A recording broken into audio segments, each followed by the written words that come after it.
course. Cleveland Browns. Let's go.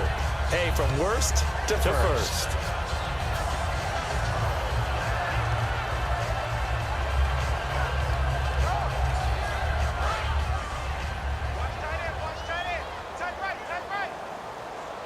They come up in an offset eye. Now Bortles will give to Yeldon. And there just continues to be nowhere to run. He's bottled up again at the line of scrimmage. The linebacker Ryan Shazier there to make the tackle.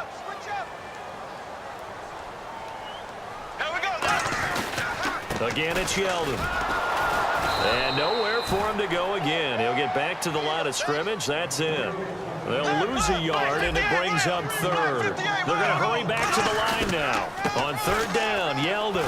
And a minimal gain here as he's up to about the 47-yard line. 2 yards on the pickup there. It's fourth down. Partner, when you're not able to run the ball successfully, it really messes everything up for an offense because no longer are you setting the tone and dictating the game. If you do want to throw the ball, play action's kind of gone out the window because they don't respect the run. And last but not least, you don't get to dictate it all when you want to throw the football. And that really hurts you as an offense. Over the middle, the connection to Hearns. It's a gain of 9 yards. And they're able to pick up the conversion here on fourth down. And quickly, they get to the line. Bortles now on first down. Flush to his right. And no escaping this time as he'll go down. They got him for a sack. Stephon Tuitt able to get in there and drop him behind the line.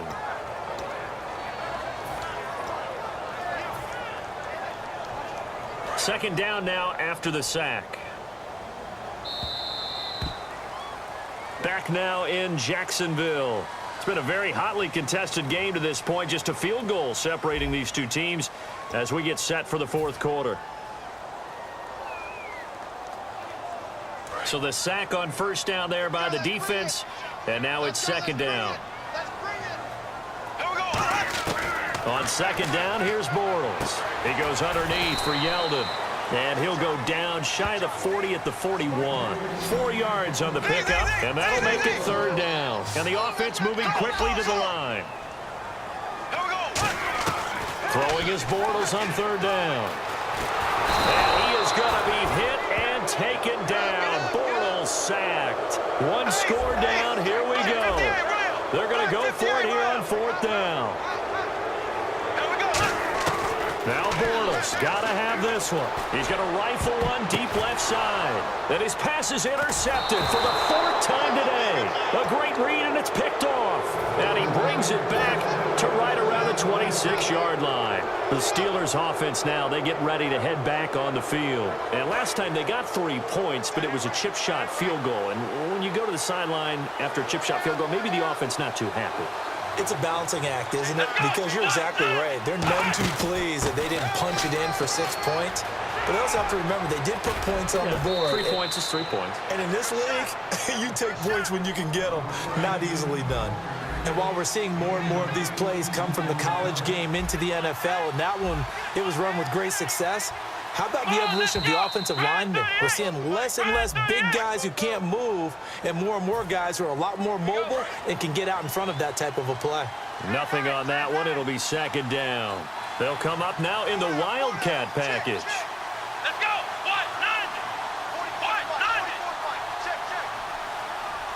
Here's a direct snap to Bell. Well, now they'll try the end around. Looking to find a lane, but he can't. Reined in at the line of scrimmage. No gain on the play there. Second down.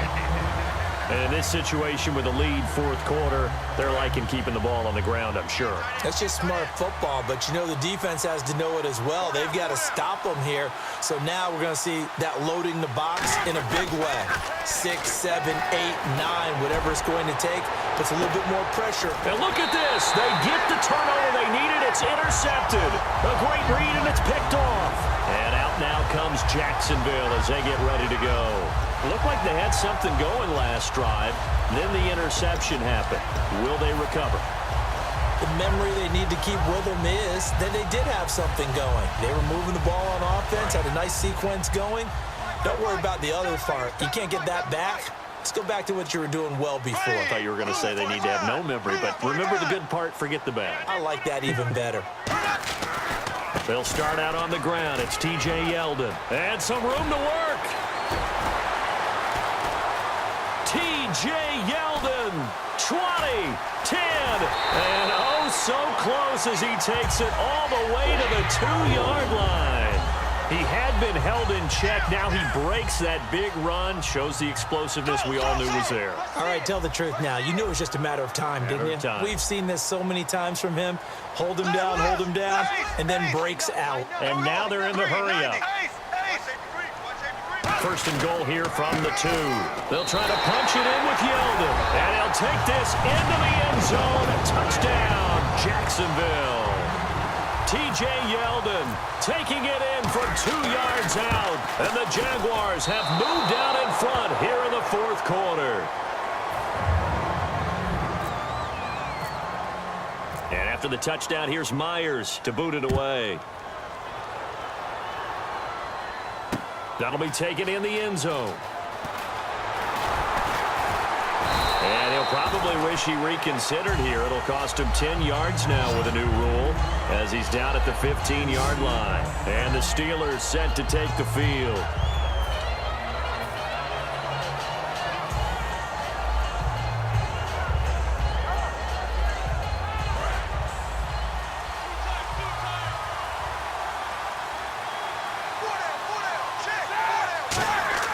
Try to shake off the interception. He'll look to throw. A screen to Bell. And he makes it all the way down to the 31. A big play there on the catch and run. 54 yards. What really hurts defenses on screen passes is that they eat up one of their levels right away. Because, you know, most defenses, 3 levels. D-line, linebacker, secondary.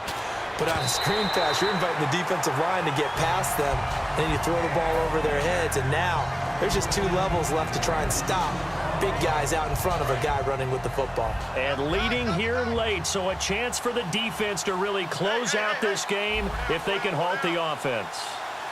They come up with 1 running back. That's Bell. Now they'll run it on the toss. Down to about the 22 here. A nice job to get 8 there after the incompletion, and now they'll look at a 3rd and 2 coming up. And once again, leverage wins. The offensive line, lower than the defensive front, they moved them and found some good space for the guy carrying the ball. They'll try and run for it with Bell. Oh, he's got a little daylight. And he picks up the first down yardage as he takes this one down to the 15. Time for a break. We're back to see what happens after this.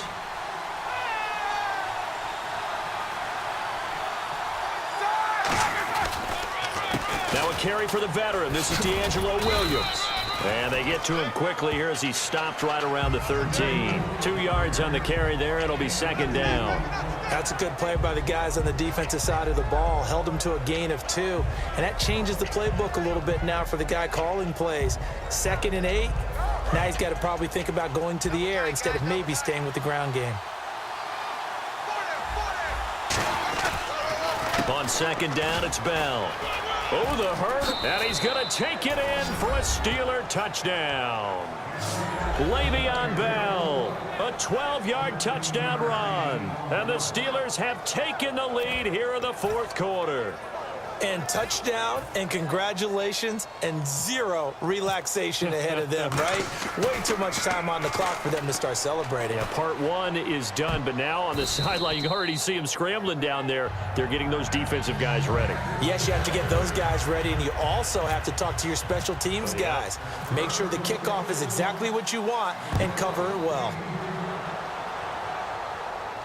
That'll be taken in the end zone. And he'll get across the 20 before he's brought down at about the 23-yard line. Here comes the Jaguars offense as they get set here. And they're going to need another score. Got one last time, but still down here.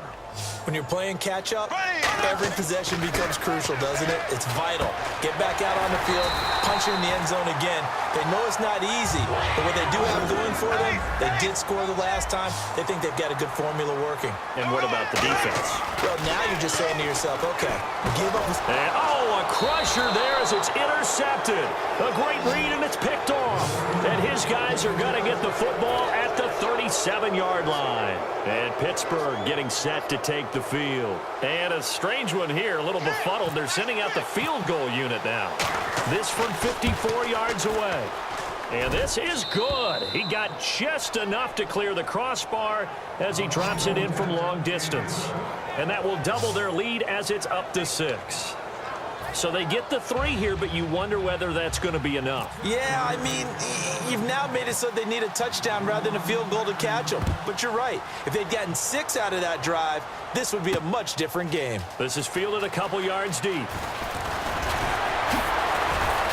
And last year, that would have been a net gain of 5 on the return. This year, he stopped where he would have been if he had taken a knee, and that's at the 25. And out now comes Jacksonville as they get ready to go. They're down here in a 1-score game, but the time, it's a factor, but it's not a huge factor right now, is it? It's really not, because this amount of time gives them a chance to run their offense, to go through play sequence. And that's caught inside the 30.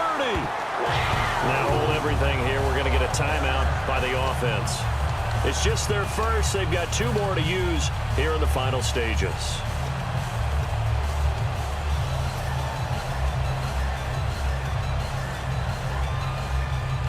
First down and 10 now for the offensive group. He'll look to throw. Hearns brings it in. It's a really nice 15-yard pickup, and now it's first and goal. Well, clearly one of his advantages as a passer is his height. Sit back in the pocket, fired over the middle. That makes things tougher defensively, doesn't it? It really does, because your goal is to move the quarterback off his initial spot when he gets his drop back completed. But when you have that type of height, he can stay in there. If he's willing to take the hits and just fire over the top, which saves him time. And he is in as they have tied it late here in the final minute of the 4th quarter. And now we've got a tie game after that touchdown. And you and I both know what that means.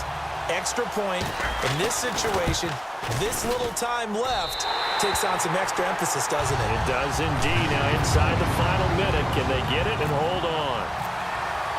And after the touchdown, here's Myers to boot it away. That's fielded in the end zone.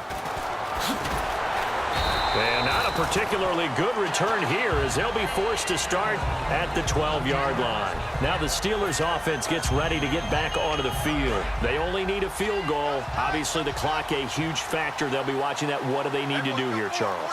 Your sequence of plays has to get you out of bounds. Completions, get out of bounds, gain some yardage. Then when the clock hits 7 seconds or left, now you've got a decision. Are you in field goal range, or is it Hail Mary time? Because from 7 seconds down, you don't want to take a shot that you're going to have another play. We'll see how they handle it. And he's going to get this one across the 30-yard line. Now whistles come in. We're going to get a timeout here by the offense. It's just their first. They've got 2 more to use here in the final stages. He's back to throw. And that's complete to Jesse James. Now hold everything here. We're going to get a timeout by the offense. That'll leave them with just 1 remaining in this 4th quarter of play. They come up with 1 running back. That's Bell. They'll look to throw. Oh, it's a screen pass. That's complete. A good first down call as the screen play gets them 9.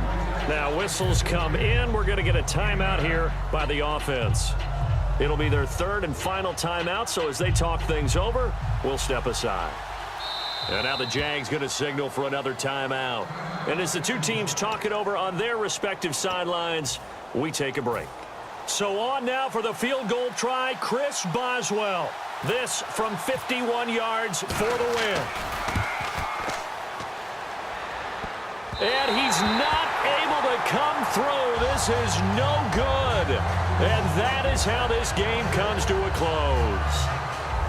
So a field goal that could have won it went awry. Pretty good distance field goal. It wasn't a chip shot, but still, that one's going to stick with him for a little while, you'd have to think. It is, and I know that he missed that one.